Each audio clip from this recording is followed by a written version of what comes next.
तो हमारा टॉपिक है 9th में लघु कथा लेखन, जो कि आपको एक कहानी बनानी होती है। और हमारा आज का टॉपिक है ईमानदारी सबसे अच्छी आदत है। इस टॉपिक पर हमारे क्लास के कुछ बच्चों ने कहानी बनाई है। अपनी बनाई है कि पहले वाली लिखी है? जो सुनी है आपने? जो सुनी है। कुछ बच्चों ने अपनी कहानी भी बनाई है, तो वो भी शेयर करेंगे। चलिए पहले आप सुनाओ जरा। एक बार की बात है, गंगापुर गांव में दो पड़ोसी रहते थे। वो दोनों लक्कड़ आ रहे थे। वो रोज नदी किनारे पेड़ काटने जाते थे। एक दिन एक पड़ोसी की तबीयत खराब हो गई, तो जो दूसरा पड़ोसी था वो अकेले गया था। तो वो नदी किनारे पेड़ काट रहा था, तो उसके हाथ से कुल्हाड़ी फिसल गई। वो नदी में चली गई। वो बैठकर रोने लगा कि मेरे पास एक ही कुल्हाड़ी थी, जो कुल्हाड़ी थी वो भी नदी में गिर गई। जब ही एक चमत्कार हुआ, पानी से देवी माँ निकली और वो पूछने लगी, क्या हुआ बेटा? उसने बोला, माँ मेरी एक ही कुल्हाड़ी थी, वो भी पानी में गिर गई। माँ ने बोला, रुक जा। माँ ने सोने की कुल्हाड़ी लाई।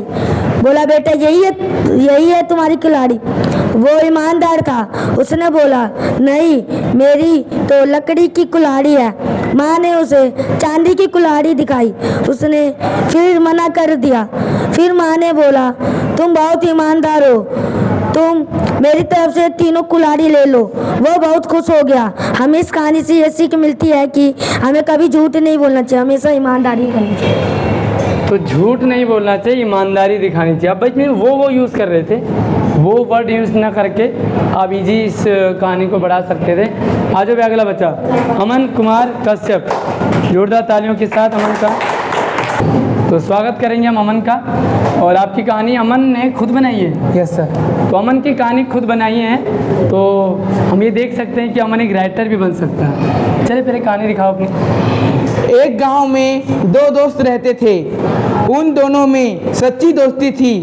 उन दोनों का नाम राहुल और रोहन था। उनमें से राहुल बहुत ईमानदार था, पर उसका दोस्त ईमानदार नहीं था।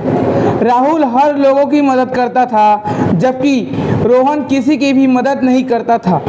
एक दिन जब राहुल और रोहन स्कूल से घर जा रहे थे, तो एक आदमी का पर्स रास्ते में गिर गया। तभी रोहन ने पर्स उठाया, पर रोहन ने पर्स खुद ही रख लिया कि उसमें तो बहुत सारे पैसे हैं। उसका दोस्त राहुल कहता है कि रोहन, वह पर्स उन अंकल का है जो जा रहे हैं, हमें उनका पर्स लौटा देना चाहिए। रोहन ने राहुल की बात नहीं मानी। फिर भी राहुल ने ज़बरदस्ती रोहन से पर्स लेकर ईमानदारी के साथ उस आदमी का पर्स लौटाया। उसी दिन जब वह घर गया, तो उसकी मम्मी ने उसे दुकान भेजा। तो उसके मम्मी ने उसे 100 रुपये दिए थे। जब उसने दुकान से सामान खरीदा 50 रुपये का, तो उसने दुकानदार को पैसे दिए और दुकानदार को उसे 50 रुपये देने चाहिए थे, पर गलती से दुकानदार ने उसे 70 रुपये दे दिए।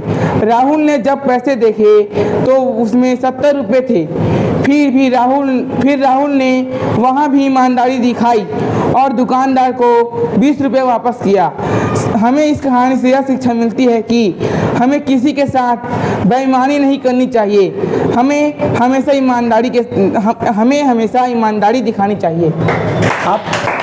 आपने दो कहानी जोड़ दी है ना सर जी? इसमें दो कहानी जोड़ दी, तो एक ही कहानी बनाते और थोड़ा सा कहानी में ये करते कि उसने ईमानदारी दिखाई, जिससे उसका बेनिफिट हुआ। जैसे पिछली कहानी में जब उसने लोहे की कुल्हाड़ी ली, ईमानदारी दिखाई, तो देवी ने चांदी और सोने की भी दे दी। ईमानदारी का कुछ अच्छा फल भी मिलना चाहिए। अपनी कहानी में ऐसा ऐड करें। अगली कहानी किसने बनाई है? आ जाओ, जोरदार तालियां बलराम के लिए। यस, ये तालियां सिर्फ यहाँ आने का साहस रखने वालों के लिए है।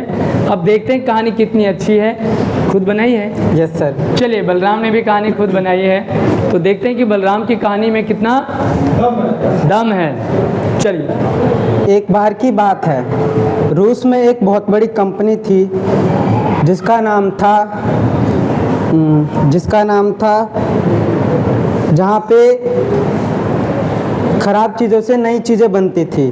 भारत शहर में बल्लू नाम का एक लड़का रहता था। वह बहुत गरीब था, लेकिन वह समझदार और बुद्धिमान लड़का था। वह उसी रूस की बड़ी कंपनी में काम करना चाहता था।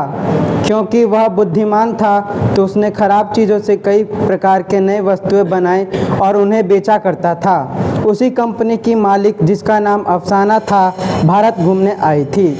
घूमते घूमते वो बल्लू के दुकान पर पहुंची। उसने वहां अलग अलग वस्तुओं को देखा। उसे वह पसंद आए तो उसने खरीद लिया। गलती से उसने ज़्यादा पैसे दे दिए।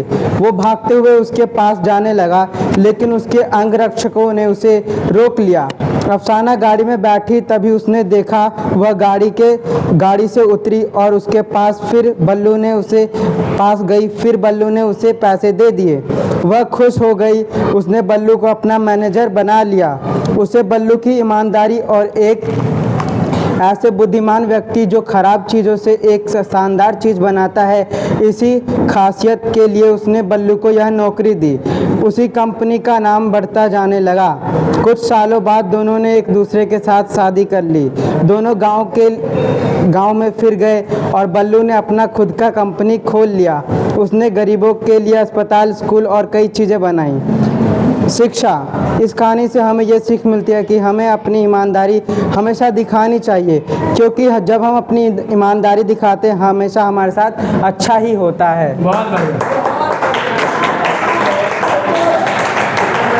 कंपनी के मालिक बन गए और शादी नहीं हो रही, आजकल शादी भी हो गई। तो ये फल ईमानदारी का है। आप भी अपनी कहानी अपना शेयर कर सकते हैं।